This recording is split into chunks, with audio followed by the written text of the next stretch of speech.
Next topic is about minerals. Firstly we discuss what are the minerals. Minerals are the salts of certain metals, non-metals, which are required by our body for its normal functioning, that are called minerals. There are many metals and non-metals which are occurring in nature, but all type of metals and non-metals are not required by our body. Only some certain metals and non-metals which are required by our body for its functioning, that are called minerals. Why minerals are important, how they are helpful? We have kept the minerals in the category of protective foods. They are not providing us any energy, they are not helping us to building body, but they are protecting our body against the diseases. So minerals help in proper utilization of other nutrients in our body, as vitamins are helping in proper utilization of other nutrients. Minerals are required by our body in very small quantities. Some names of the minerals are copper, zinc, magnesium. These are required by our body in very small amount. Fluoride, that is required, we require only 3 milligram. Zinc 15 milligram. Iron 10 milligram. This is very small quantity. Manganese 4 milligram. Iodine 0.15 milligram.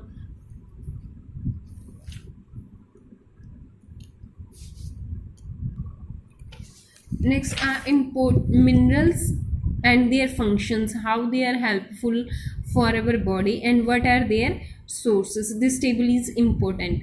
Iron, it is important for the formation of hemoglobin, which is carrying oxygen from lungs to the body cells and taking back carbon dioxide from cells back to the lungs.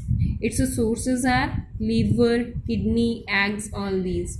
Next one is iodine. It helps in the formation of protein called thyroxine. And thyroxine is controlling our physical mental development of our body. It is present in the sources which is obtained from sea, fish, seafood, iodized salt, seafood which is we are obtaining from sea. Calcium, it is important for the bones and helps in blood clotting. It's mostly present in milk and milk products. Beans, whole grain, cereals, ragi, meat, fish, green leafy vegetables. Next one is phosphorus. It also helps in the formation of bones and teeth. Some sources are there: milk, bajra, nuts, like these. Next one is sodium and potassium. It helps in maintaining the body fluids in proper conditions. Body fluids means some liquids which are present in our body. It helps for the maintenance of these liquids.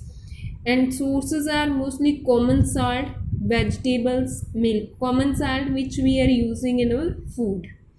Next one is fluorine. For the proper functioning of the nervous system, which is related to our brain, and for it prevents tooth decay.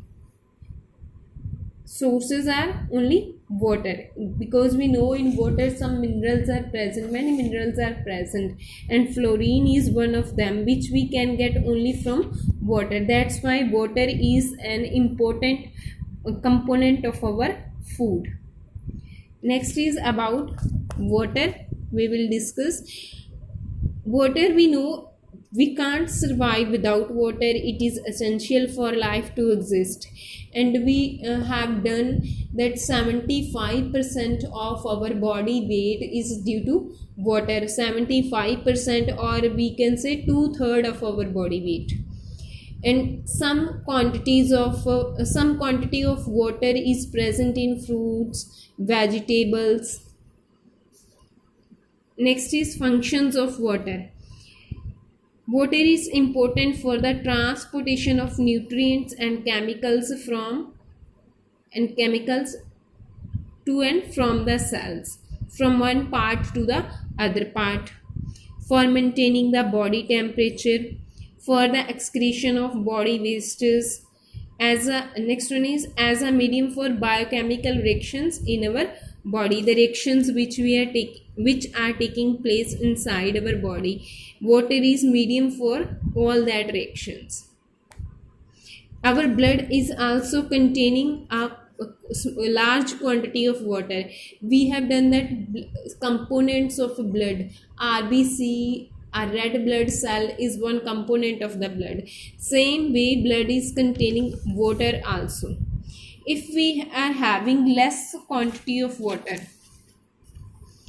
loss of water if there is inside our body, what will that cause? It will cause, or we will say, to dehydration.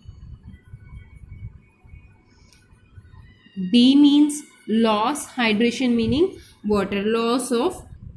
And during dehydration, what will happen? Our blood gets thicker and it will cause pain and cramps in our muscles.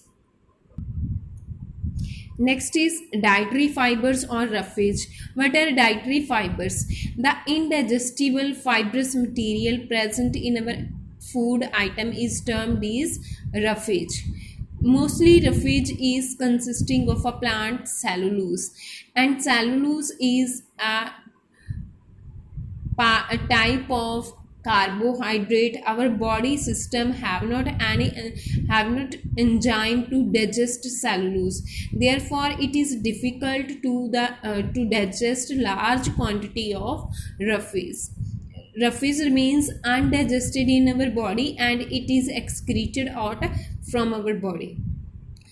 Major sources of roughage are salad, corn cob, vegetables and fruits, skinned grains. What are the functions of dietary fibers? Most important is that roughage helps in retaining water in body.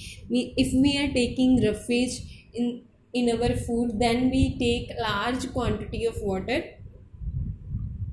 It adds bulk to the food and gives a sense of filling after the meal. If it is adding means small quantity of roughage is adding bulk to the food, means if we take only small quantity of roughage, we only can have a sense of filling after that. If we are not taking roughage, then we can't have a sense of filling after meal. Next is it prevents constipation and helps in regular movement of the balls. It helps to remove the wastage from our body and helps in regular movement of the balls.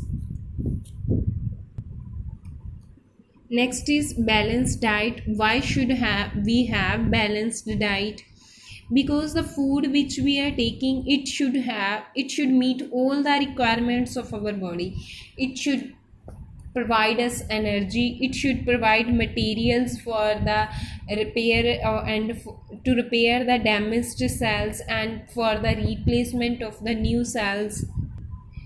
It should also make new substances which are essential for growth and reproduction. Means it should provide, the diet should be providing energy to our body also. Diet should be providing protective. Diet should be protective and diet should be bodybuilding also. Diet should also contain some component which help to remove the wastage from the body. So a diet which is containing all the essential nutrients in proper portion, in right portion, that is called balanced diet. The food which is including all the components of the food which are required in sufficient amount, which are required in proper amount, that is called balanced diet. Our balanced diet should include the food which is rich in proteins, which is rich in fat, and which is rich in carbohydrates.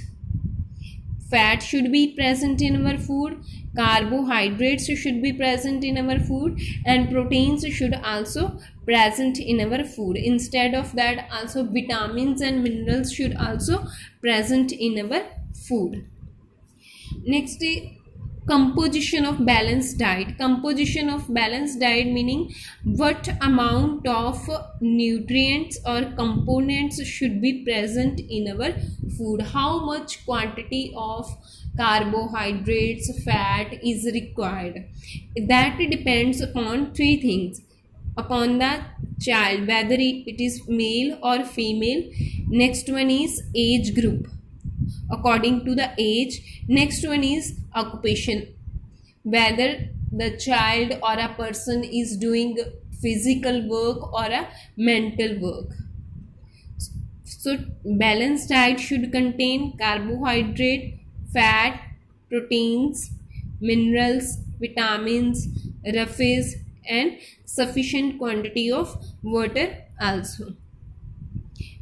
Next is a table in which, according to, for a child of 12-year, diet chart is given. Cereals should be present in which quantity for vegetarian and for non-vegetarian, and what should be the quantity of pulses, fruits, milk, all things.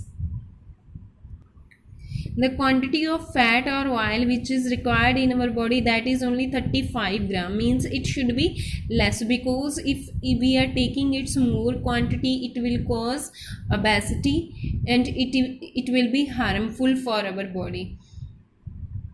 And the foods which are fried and roasted, they are losing their nutritive value. The nutrients are lost while roasting, so that type of food should be avoiding.